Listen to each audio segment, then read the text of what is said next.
Salut à tous! Aujourd'hui, première vidéo sur ma chaîne YouTube, donc on va parler d'un oiseau que j'adore. On va faire une première fiche piaf, comme je dis.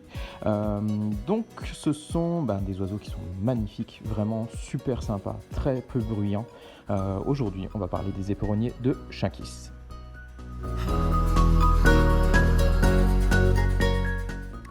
L'éperonnier de Shinkies, Polyplectron bicalcaratum. C'est un oiseau de la famille des Phasianidae. C'est une famille qui regroupe les faisans et les paons. En anglais, ils sont appelés les Grey Peacock Pheasant, autrement dit le faisan paon gris. C'est un oiseau qui ressemble et qui parade un peu de la même manière qu'un paon, en faisant la roue, mais qui est considéré comme un faisan. La différence entre mâle et femelle, elle est évidente. Le mâle est carrément plus grand, il possède des plumes plus colorées que celles de la femelle, et il possède aussi des éperons aux pattes. En général, des éperons multiples, même si mon mâle à moi, il n'en a aucun. Le mâle est aussi doté d'une huppe qu'il dresse vers l'avant du bec la plupart du temps, et ses yeux sont beaucoup plus clairs que ceux de la femelle, qui elle a des yeux carrément foncés. Dans la nature, ils vivent en forêt dans une grosse partie de l'Asie, Bangladesh, Myanmar, Laos, Thaïlande, Vietnam principalement. Ils sont difficilement observables en pleine nature parce que ce sont des oiseaux qui sont très discrets. Il existe plusieurs espèces d'éperonniers, toutes plus belles les unes que les autres, mais la plus courante en captivité, ça reste vraiment le Shinkies. C'est l'espèce que vous allez trouver le plus facilement en captivité et qui est la plus abordable et facile à élever. Concernant la reproduction, la femelle pond 2 œufs par ponte, assez tôt dans la saison de reproduction, à partir de l'âge de 2 ans en moyenne. Les femelles sont de bonnes couveuses et s'occupent sans problème de l'élevage des poussins. Ces oiseaux sont vraiment un gros coup de cœur pour moi parce qu'ils sont vraiment magnifiques. Ils sont calmes une fois qu'ils sont bien installés, ils sont silencieux et ils cohabitent sans souci avec d'autres oiseaux. Alors franchement, si vous avez une volière de libre assez spacieuse et que vous voulez élever une espèce super sympa, cool et vraiment super jolie, n'hésitez pas, craquez vraiment sur les éperonniers. Ce sont des oiseaux de volière, de préférence plantés, avec un sol naturel afin de leur permettre de gratter et de picorer divers micro-organismes. Concernant la volière, ils peuvent être logés dans une volière d'environ 15 mètres carrés.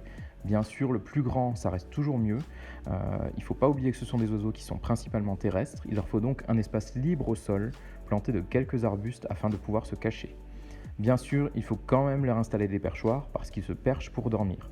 La volière peut être en bois, ce ne sont pas des oiseaux destructeurs du tout, mais il faut prévoir une fondation ou un grillage enterré, car ils ont tendance à creuser le sol, et pour éviter que les prédateurs ne s'infiltrent dans la volière, il vaut mieux prévoir ce type d'installation.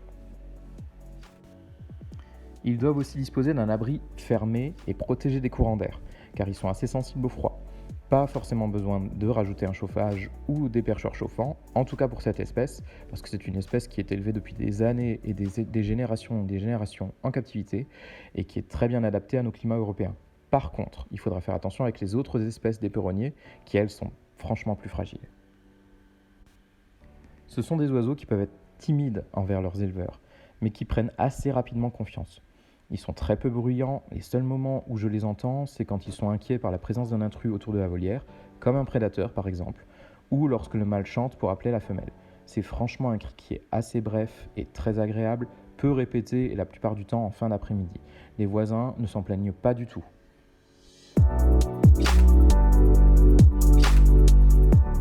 Pour les nourrir, c'est très simple. Un bon granulé pour faisan, mélangé à moitié avec des graines concassées, quelques fruits de saison et ça suffit largement pour les nourrir.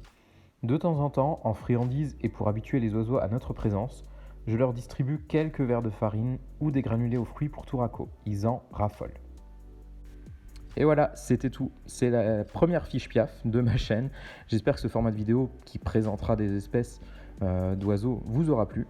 N'hésitez pas à mettre un petit commentaire, à vous abonner et à mettre un petit pouce bleu, ça me fera toujours plaisir. À la prochaine, ciao!